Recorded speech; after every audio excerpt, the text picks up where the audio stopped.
You see Julia.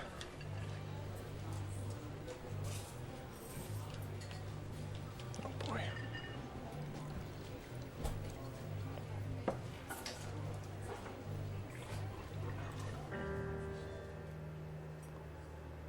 She's about your age.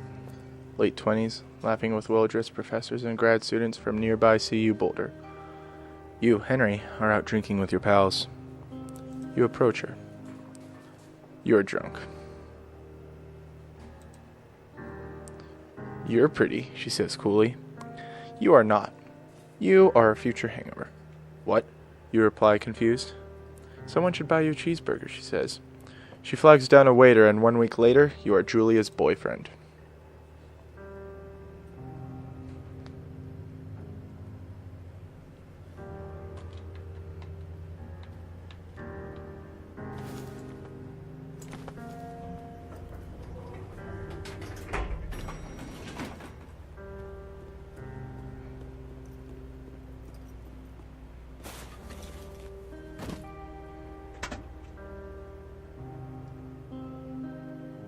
You date for over a year. She drives you absolutely nuts. It's great. You move in. You share an apartment near the school with a view of the mountains. You two drink beers out on the deck. You drink beer just about everywhere. Life is good. Julia wants to get a dog. There's a scruffy, undersized beagle. Julia is in love. She wants to bring it with her to class. There's also an intimidating but gentle-eyed German Shepherd. Nothing bad could happen to Julia while walking this dog. It's badass.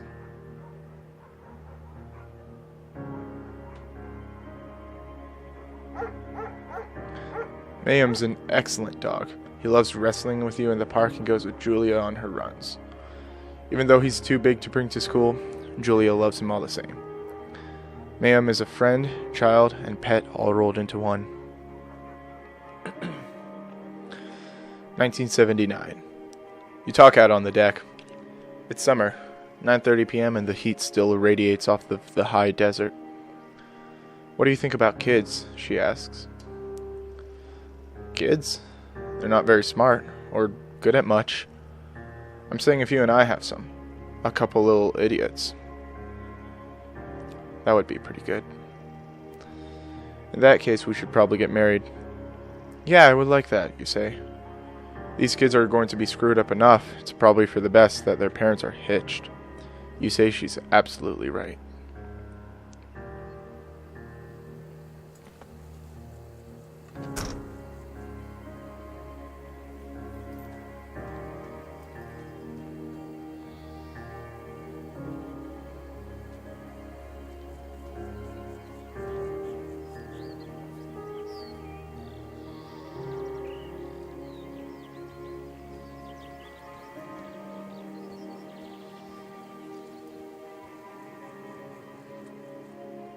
"1980.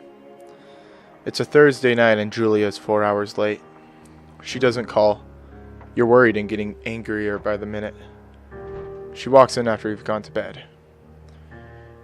She's not quite drunk, but she's clearly been having a fun time. You fight when she gets between the sheets.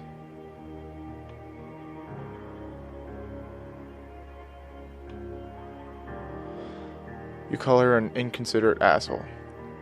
She tells you to fuck yourself and to not be such a baby. You call her selfish. She knows you mean it, and it hurts her feelings. 1981. Julia still likes to draw. She draws plants from her research. She draws all the places you go. She draws you. I frolic like a Victoria's Secret model. Julia was right. You are very pretty.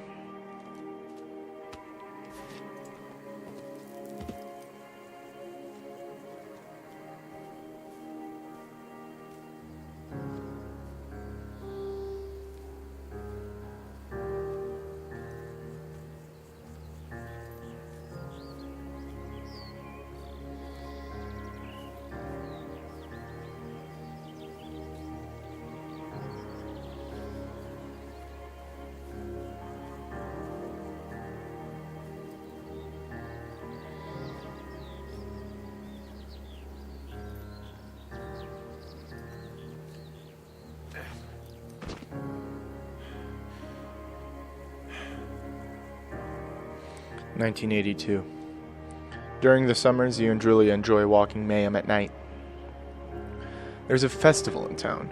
It brings in folks from faraway places. One of them tries to mug you with a knife. Mayhem runs away. "May move, fuck the dog," Julia yells. She gets flustered and has trouble speaking when she's stressed. You confront the attacker. You scare him away. You reach into your pocket like you've got a gun and threaten to kill him. You manage to scare all three of you. He runs away.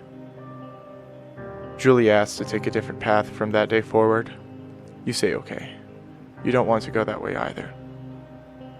From then on, you walk by the river.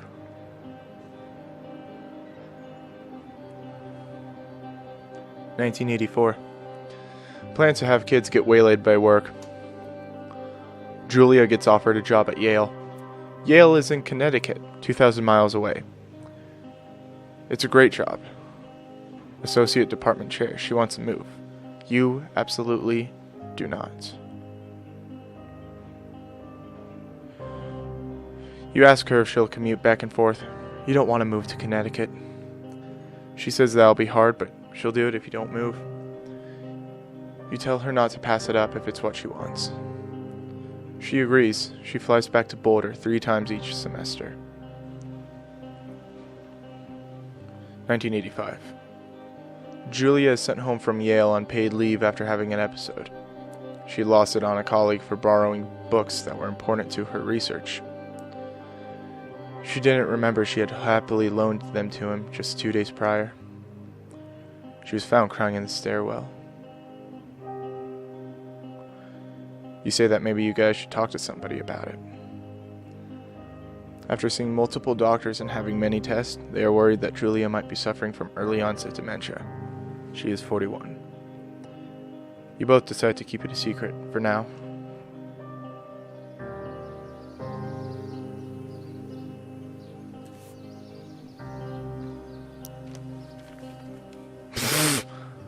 So pretty.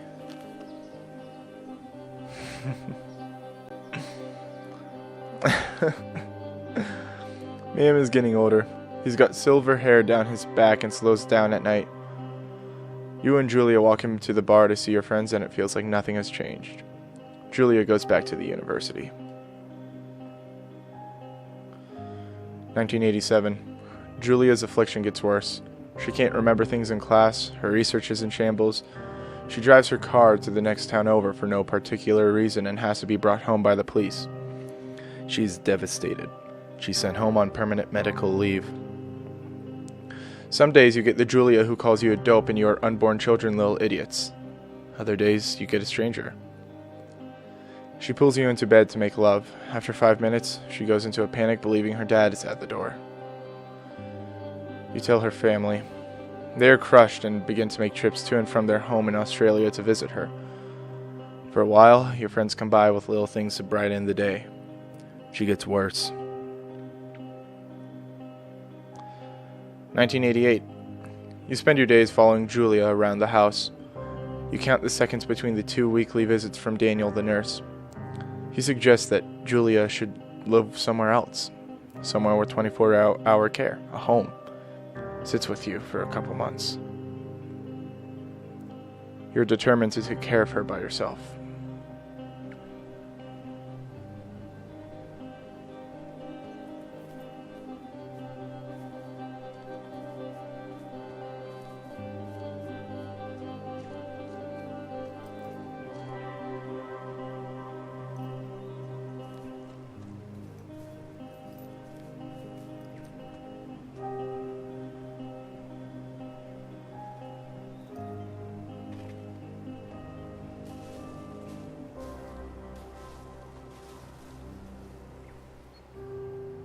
It is impossibly hard. The worst is when you get mad at her, like when she tries to cook her own food. You can't do anything without her, and she can't do anything without you. When she goes to sleep, you stay up for a few hours, drinking on the deck, watching baseball in the summer, college basketball in the winter, drinking then too. You start going out after you put her to bed. The first time you do it, you worry about her getting up and walking around while you're gone. You trust that she sleeps like a rock. You go to the same bar at the boring end of Pearl Street. It's nice there. Over time, you tell Sheila, the bartender, everything. It's a huge weight off. You're home and in bed by 1 a.m. a couple nights a week. You look forward to those nights. 1989. One night, you are stopped at a DUI checkpoint. You blow a .10 and are taken to jail for the night. You consider trying to hide it, but you tell your sister-in-law, Susan. Julia's parents take the next plane from Australia. They can't believe the state your house is in. Then they tell you Julia is coming to live with them. You don't argue. You say you'll visit soon. A few weeks go by. Summer is coming and you see an ad in the paper for a job. You take it.